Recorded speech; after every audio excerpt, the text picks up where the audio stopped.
झुंझुनू ज़िले में 2001 की जब जनगणना आई और 2002 और 3 में जब इस जनगणना का प्रकाशन हुआ और हमने राजस्थान के साथ साथ झुंझुनू ज़िले के आंकड़ों का अध्ययन किया, विशेष रूप से यहाँ की साक्षरता दर और 0 to 6 अर्थात 0 से 6 साल तक के जो बच्चे हैं उनमें लड़के और लड़कियों में जो अंतर है, अर्थात मैं ये कहूँ कि जो सेक्स रेशियो में जो अंतर है उसको हम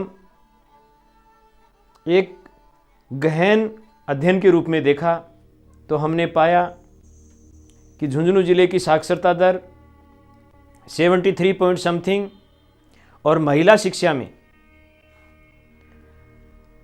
राजस्थान में पहले नंबर पर झुंझुनू 60 पॉइंट समथिंग प्रतिशत साक्षरता दर।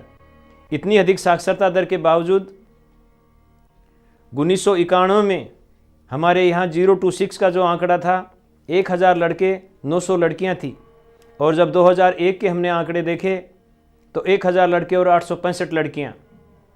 हमें ये बड़ा विचित्र लगा कि हमारे ज़िले में महिला साक्षरता दर बढ़ी, पुरुष साक्षरता दर बढ़ी, लेकिन दूसरी तरफ हम सेक्स रेशियो में जो गिरावट आई वो एक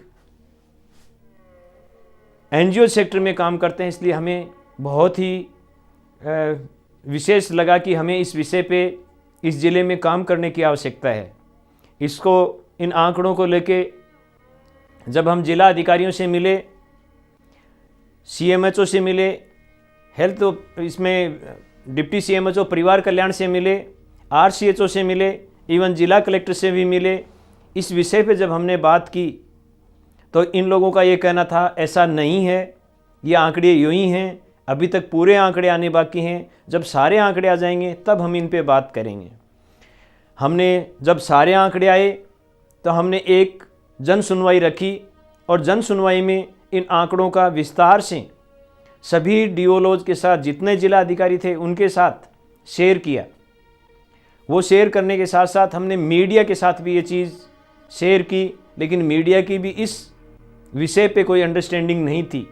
अंडरस्टैंडिंग हमारी भी कोई ख़ास नहीं थी, लेकिन हमारी अंडरस्टैंडिंग ये ज़रूर बन रही थी इन आंकड़ों को देख के कि इस ज़िले में सेक्स रेशियो बहुत ही तेज़ी से घट रहा है और हमें अवेयरनेस की ज़रूरत है। जब हमने तात्कालिक जिला कलेक्टर एसी भट्ट हुआ करते थे, वो इस बात को कतई स्वीकार नहीं कर रहे थे कि इस ज़िले में ये इतने भयानक आंकड़े हैं। लगभग 6 महीने बाद जब विलेज वाइज आंकड़े आए तो हमने विलेज वाइज आंकड़ों का विस्तार से हमने सभी जिला अधिकारियों के साथ एक एक गांव का, उस गांव की साक्षरता दर और उस गांव की सेक्स रेशियो की स्थिति, इनको लेके हमने उनके साथ में चर्चा की, उन्हें बताया कि देखिए ये एक बहुत बड़ा गैप आ रहा है और ये शायद हम किस दिशा में जाएंगे हमें नहीं पता। लेकिन मुझे अफसोस इस बात का था कि वो लोग इस बात को मानने के लिए भी तैयार नहीं कि ऐसा है। उनका यही कहना था नहीं, ऐसा नहीं हो सकता, आप शायद आंकड़ों को और गहराई से अध्ययन करो।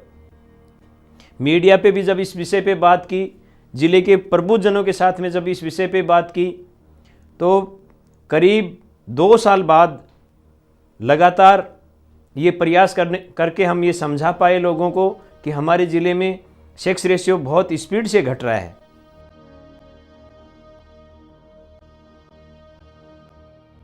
फरवरी 2005 में सीफार ने बीकानेर संभाग पर एनजीओज को एक पीसीपीएनडीटी एक्ट को लेके एक ओरिएंटेशन दिया 3 दिन का। उस 3 दिन के ओरिएंटेशन में मुझे भी जाने का मौका मिला।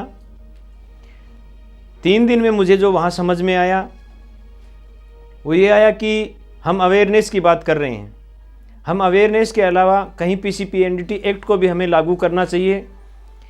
वहाँ कुछ हमारी पीसीपीएनडीटी एक्ट की एक समझ बनी और मुझे विशेष रूप से जो ये लगा कि हमें एक्ट की पालना के लिए एडवाइजरी कमेटी की मीटिंग करवाना और एडवाइजरी कमेटी के लोगों को इस विषय को लेके ज़िले में जो सेक्स रेशियो घट रहा है उस पर हम विस्तार से एक एक व्यक्ति से बात करें और सभी की जो जिम्मेवारी है उस जिम्मेवारी को हम कैसे निभा सकते हैं ये हम प्रयास करें।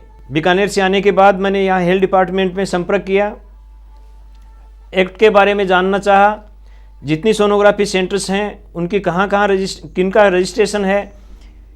गहनता से जब पता किया तो हमें हमारे यहाँ सिर्फ CMHO ऑफिस में एक बाबू जिसके पास एक फाइल और उसमें पूरे रजिस्ट्रेशन इस ज़िले में 38 ऐसे सोनोग्राफी सेंटर थे जिनका पंजीयन होया हुआ था और उनकी उसी फाइल में एक एक कॉपी लगी हुई थी।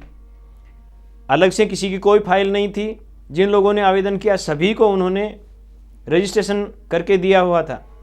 करीब 1 महीने मैंने जब एक्सरसाइज की तो मुझे ये भी लगा कि हमारे ज़िले में 34 ऐसे सोनोग्राफी जो मोबाइल वैन लेके आ रही हैं और अलग अलग जगह, कहीं सोमवार, कहीं रविवार, कहीं किसी बार को अलग अलग दिन सोनोग्राफी करते हैं। 500 रुपये से 1000 रुपये में SD करते हैं, मतलब लिंग का चयन भी करने वालों को ये बाकायदा उन सेंटर्स पे बता देते हैं कि उनके पेट में जो बच्चा पल रहा है वो लड़का है या लड़की, और उसकी राशि सिर्फ 500 से 1000 रुपये।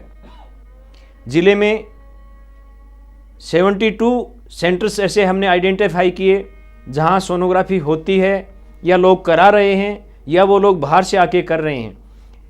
अधिकतर सोनोग्राफी सेंटर्स पर लिंग जांच की जा रही है, ये हमने सुनिश्चित किया। CMHO ऑफिस में जब ये पूछा गया कि क्या कर पाया, यहाँ उनके फार्म F भर के आते हैं या हम एडवाइजरी कमेटी की मीटिंग करते हैं। एडवाइजरी कमेटी की मीटिंग के लिए सिर्फ और सिर्फ एक रजिस्टर था जिसमें 2 या 3 मीटिंग कभी इसीलिए हुई थी, शायद उनको कुछ लोगों के रजिस्ट्रेशन करने थे।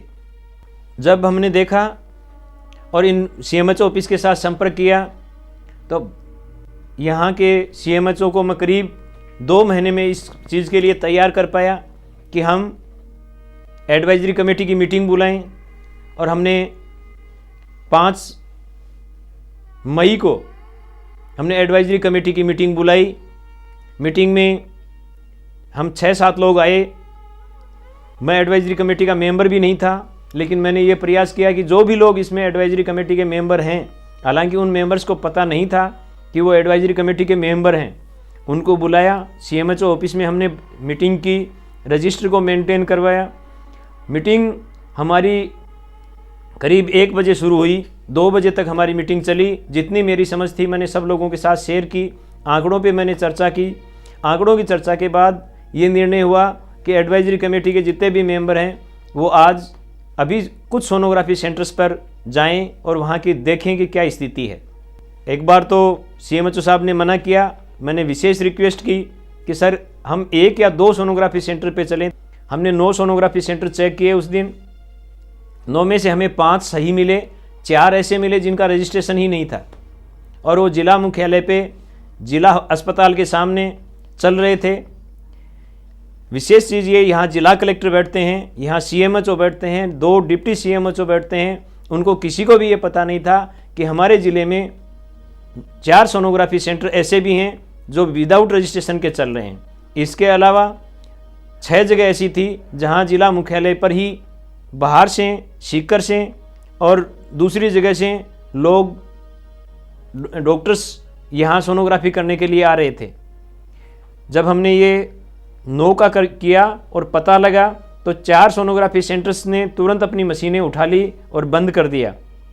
एक ने, जिसके यहाँ मशीन नहीं थी, सिर्फ लाइसेंस ले रखा था, दूसरी जगह भेज रहा था, उसने उसी दिन लिख के दिया कि मैं मेरा सोनोग्राफी सेंटर नहीं चलाना चाहता। मीडिया को हमने बुलाया।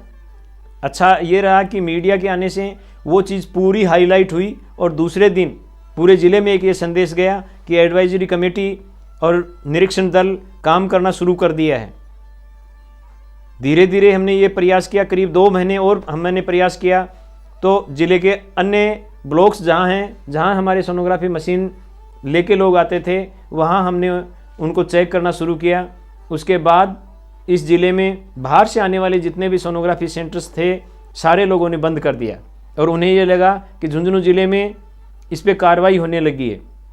एक दूसरा जो निरीक्षण का असर आया, जहाँ लिंग जांच बताने के लिए डॉक्टर 500 रुपये से 1000 रुपये लिया करते थे, उन्होंने अपनी रेट बढ़ा के 3000 से 5000 के बीच कर दी।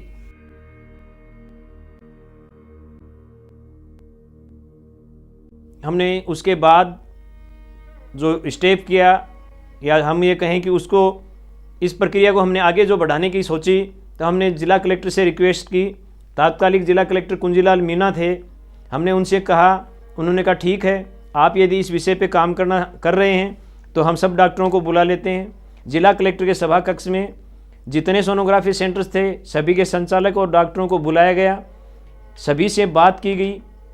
जितनी मेरी समझ थी, जो मैंने CFR की ट्रेनिंग में सीखा था, उस विषय को लेकर मैंने उनको फार्म ऐप और एक्ट की बात बताई। ठीक 3 महीने बाद हमने दोबारा सभी सेंटर्स को बुलाया, वहाँ हमने एक सर्वे भी किया कि किन किन सोनोग्राफी सेंटर्स पे किस किस तरह की कमियां हैं।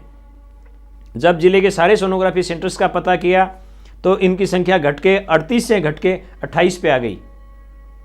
कुछ सेंटर बहुत पहले ही चले गए थे लेकिन उन्होंने बंद नहीं किया, कुछ लोगों ने अपनी जगह चेंज कर ली थी। जब वापस 3 महीने बाद में हमने जिला कलेक्टर के साथ बैठक की, सारे सेंटर्स के सोनोग्राफी संचालकों को बुलाया गया और उनको एक एक चीज़ की, एक एक जगह जो कमियां थी वो उन्हें बताई गई। लेकिन फार्म ऐप भरना और एक्ट की पालना करने के लिए वो सिर्फ उनका ये कहना था कि हम नहीं करते, SD हम नहीं करते हैं, लोग आते हैं और हमारे यहाँ तो नहीं, कभी भी आप सिद्ध करके बता दो, हम नहीं करते हैं। ये प्रक्रिया हमारी करीब 1 साल चली।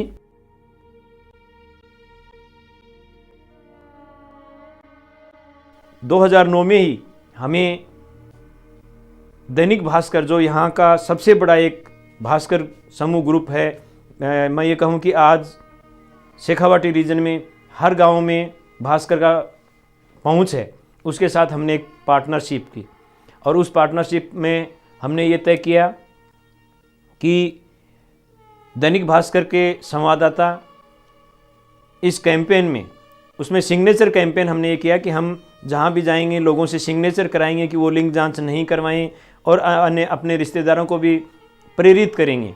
इस तरह का एक बैनर बना के उस पर हस्ताक्षर करवाएं।